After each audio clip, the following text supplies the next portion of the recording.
Once upon a time, on June 15, 2003, Tim Theodore Duncan played one of the greatest games ever seen in the history of basketball. But what if I told you that if his stats from this performance had been tracked correctly, then this game from the Big Fundamental could be widely seen today as the greatest single performance in NBA Finals history.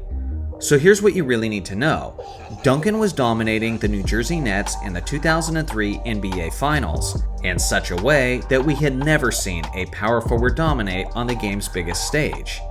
Over the course of the 6-game series, Duncan averaged an absolutely absurd 24.2 points, 17 rebounds, 5.3 assists, 1 steal, and 5.3 blocks on 49.5% shooting, which is obviously one of the most jaw-dropping stat lines in playoff history. But the championship-clinching 6th game was the real cherry on top. The Spurs won the game 88-77, and in that contest, Duncan had a mesmerizing stat line of 21 points, 20 rebounds, 10 assists, and 8 blocks on 47.4% shooting. Now already on surface level, it's clear that this performance has an argument for being the greatest performance in playoff history, let alone finals history. But it was very close to being even more special than just that. With his 8 blocks, Duncan was only a total of 2 block shots away from the illustrious Quadruple-Double. Since blocks and steals began being tracked in 1973, there have been a total of 4 quadruple-doubles in NBA history. 1 was by Nate Thurmond, 1 was by Alvin Robertson, 1 by Hakeem Olajuwon, and 1 by David Robinson. The thing is, every single one of these quadruple-doubles happened in a regular season game, meaning that there has never, ever been a quadruple-double performance in the NBA playoffs. But what if I told you that there should have been?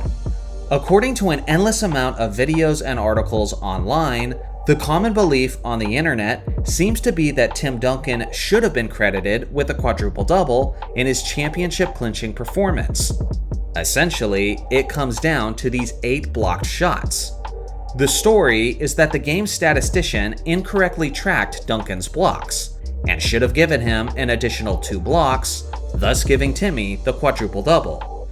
Now here's the thing, this isn't like some mythical performance from Wilt Chamberlain where we have no footage of his amazing game and are left to speculate about the truth of the matter. But rather, we have the entire performance from Duncan on film. So theoretically, it shouldn't be hard to get a definitive answer on the situation. Let's start by looking at his 8 verified block shots. These are them being displayed on your screen now.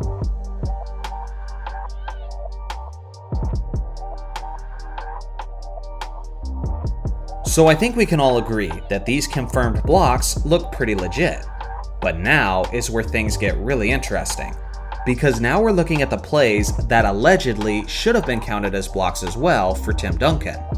The first was midway into the 3rd quarter. Kerry Kittles is attacking the basket, and after receiving contact, Kittles releases the ball before it was deflected out of bounds by Tim Duncan. Just to be clear, there was no foul called on this play. Now, according to the NBA, this did not count as a blocked shot for anyone on the court because this was not registered as a shot attempt for Kerry Kittles, meaning that Duncan's deflection was just that, a deflection and not a blocked shot. This seems like complete and utter nonsense to me though, because if Kittles wasn't shooting the basketball, then what was he doing? If you ask me, it was clear that Kittles was shooting the ball because he had just received contact and launched the ball at an upwards angle towards the rim, as if he was trying to earn a trip to the free throw line. What's amazing is that even ABC's commentators agreed with me during the play, including the legendary big man Bill Walton, who knows a thing or two about blocked shots. I don't know if that was considered a shot attempt, but it's Duncan that knocked it out of there. That's absolutely a blocked shot. And then he's got 6 in my book. So now I think we can all agree that Tim Duncan legitimately deserved at least 9 blocked shots.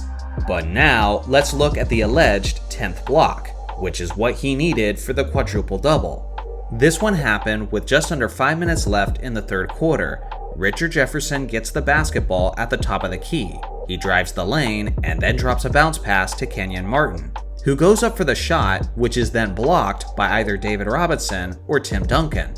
Now it's hard to tell definitively, but based on this footage, it looks like Tim Duncan gets to it first and gets his hand over the top of the basketball. I'll zoom in, slow it down, and give you time to look at it for yourself. Based on this specific highlight, from this specific angle, many YouTubers have claimed that this was clearly a blocked shot by Tim Duncan, and he should have been credited with the stat instead of Robinson. But I don't think it's that simple, because what most people don't realize is that there's actually another available angle on this shot. Usually, the NBA puts out an annual movie/documentary based on the season of the championship winner. This is the one from 2003 dedicated to the San Antonio Spurs title run. And on this one, which I have watched in its entirety, there is actually baseline footage of this play. Take a look. Now on this one, it is pretty clear that Duncan got to Kenyon Martin first. But although Duncan may have got a piece of the basketball, Martin did not release the shot just yet. But instead, he regathered it before he eventually releases it where it's sent back by seemingly David Robinson. From this angle, I can't possibly see how this block could have been Duncan's, as the follow-through of his arm is going in the exact opposite direction of where the ball is sent flying. So from a physics standpoint, it only makes sense that David Robinson was actually the one who blocked this shot. So at the end of the day, as much as it pains me to say it, I do think he fell just short of the quadruple-double, even if his stats had been accurately calculated. Yes, the statistician was wrong, but instead of his stat line being 21, 20, 10, and 8, it should have been 21, 20, 10, and 9. In actuality, since blocks and steals have been tracked, there has still never been a player in NBA history who's achieved a quadruple-double in the NBA playoffs. But at the end of the day, does it really matter?